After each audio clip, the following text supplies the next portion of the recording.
Over 10,000. That is a sitting audience number every Thursday. This doesn't include live streaming audience. 600 and how many are they now? 615 centers were streaming. This is a really large church. In order to organize such a vast number of people, there needs to be a structure, a routine, a consistent way of doing things.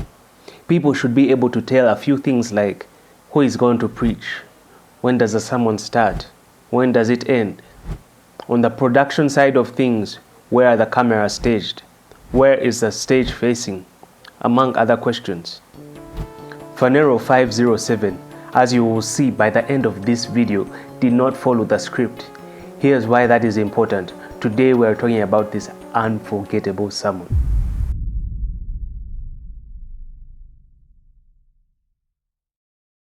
From the duration of the sermon, if we can call it that, to the different preacher, the unique structure of the sermon, half of the sermon was spent in the crowds. This was different from what we would describe as a typical Phaneroo service.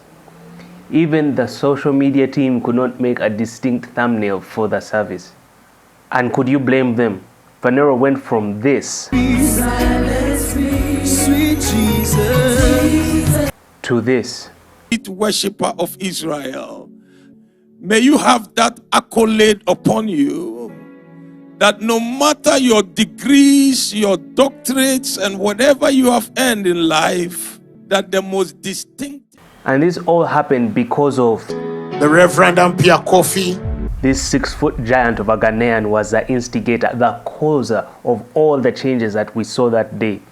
And yes, ladies and gentlemen, it is a big deal. And we're going to discuss why it is. Firstly, different, strange even, doesn't necessarily mean wrong. Apostle Grace has on numerous occasions identified himself as an unction preacher. I'll link a video in the description about what that is.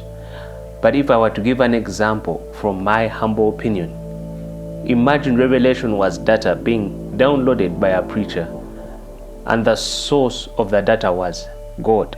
Then unction is when the data is broadcasted by the preacher as soon as it reaches him, like a live stream. This is relevant because Apostle introduced Mr. Reverend Ampiah-Kwofi as a prophetic preacher. God has spoken to us in such a powerful way.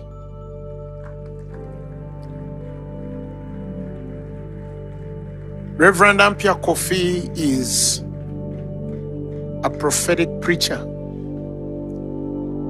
I rarely hear him teach, and the prophetic is not stirred in him. Remember, diversities in operations. The second point being about appointed times. Some things are received in the time and chance principle. And Apostle made it very clear that there was something present there that shouldn't be missed. Because it's possible to miss what God is trying to tell us. As he was speaking, something cut me so deep. All of us in some way are born with a veil. Some are born with a veil of poverty. Some are born with a veil of dysfunctional families. Some of us are born with a veil of this color. Some are born with a veil of sickness. But the Bible says that when it shall turn to the Lord, the veil shall be taken away. As he was speaking, I saw people being unveiled this evening. There are people who have been hidden from their purpose and assignment. But as they were ministering, as a king was hidden in the house of Jesse, that even when Samuel came, his natural eye could not catch him. There are people here, the way you look veils you. Your past veils you. The poverty and struggle in your life veils you. But this evening, God has spoken so strongly that nevertheless. Anyway, it goes without saying, watch Phaneroo Sermon 507 one more time. Form your own opinion. However, if you are interested in appointed times, the video linked on your screen has revelations that might interest you.